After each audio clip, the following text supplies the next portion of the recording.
Sinabi ni Jesus sa kanila, "Huwag kayong mabagabag. Magtiwala kayo sa Diyos at magtiwala rin kayo sa akin. Sa tahanan ng aking Ama ay maraming silid.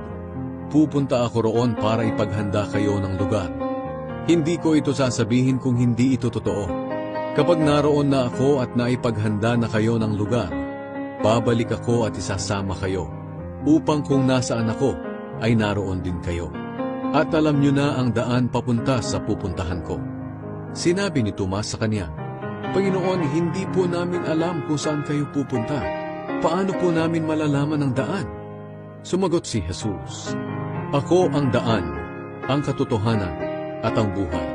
Walang makakarating sa Ama kung hindi sa pamamagitan ko. Kung kilalan nyo ako, kilalan nyo na rin ang aking Ama.